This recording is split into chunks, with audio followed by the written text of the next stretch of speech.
Սիրելի հայրենակիցներ, ցեղասպանության հուշահամալիրի վերանորոգման աշխատանքներին անդրադարձել եմ նախորդիվ։ Եվ խնդիրը ոչ թե վերանորոգման անհրաժեշտության վիճարկումն է, պարոն Վարդանյան, ինչպես դուք փորձեցիք մատնանշել, այլ ինչպես նորոգելը։ Ես խոսել եմ հենվելով հանրային լայն եւ մասնագիտական շրջանակների մտահոգությունների եւ հարցադրումների վրա եւ հնչեցրել եմ գնահատականներ։ Արտահայտել եմ իմ եւ մեր հանրության արդարացի ընդվզումը, թե ինչու ենք այդքան աղավաղված, ոչ պրոֆեսիոնալ եւ անպատասխանատու գիտակցությամբ վերաբերում մեր անցյալին, պատմությանն ու ժառանգությանը, մեր հավաքական ինքնությանը։ Կրկնում եմ, համազգային սրբավայր հանդիսացող հանրապետական նշանակության հուշարձանի հետ կատարվածը պարզապես վանդալիզմ է։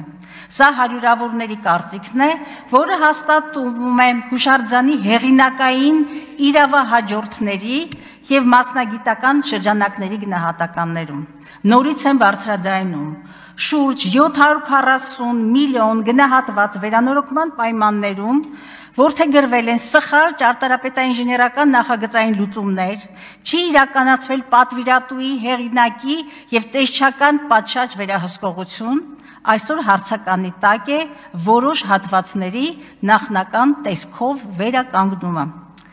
Դեռ մեկ ամիս առաջ ցեղասպանության հուշահամալիրի եւ Թումանյանի թանգարանի առնչությամբ դիմել եմ ԿԳՄՍ նախարարությանը, հետապնդելով մեկ գլխավոր նպատակ եւ հարցադրում. Ինչու պատշաճ մասնագիտական եւ օրինական կարգավորումների շրջանակներում չեն իրականացվել վերապահված գործառույթներ կանխելու հուշարձանի վնասումը։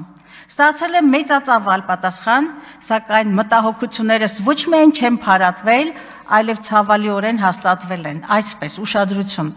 2023-ին մեկնարկած Թումանյանի թանգարանի 750 միլիոն գնահատված հիմնանորոգման աշխատանքները, որը 26-ին պիտի հանձնվեին, այսօր սառեցված են,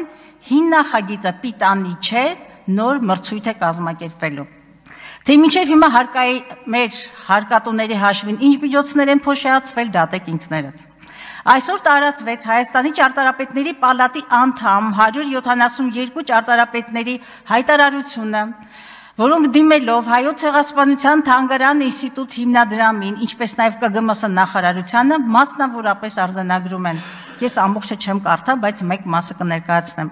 Անհապաղ դադարեցնել հուշարձանի ներկայիս վերականգնման աշխատանքները, որոնք իրականացվում են սխալ ճարտարապետաինժեներական նախագծային լուծումներով։ Դրա հետևանքով խաթարվում է հուշարձանի ինժեներակառուցվածքային կայունությունը, կորում են հեղինակային կերպարն ու արտահայտչականությունը։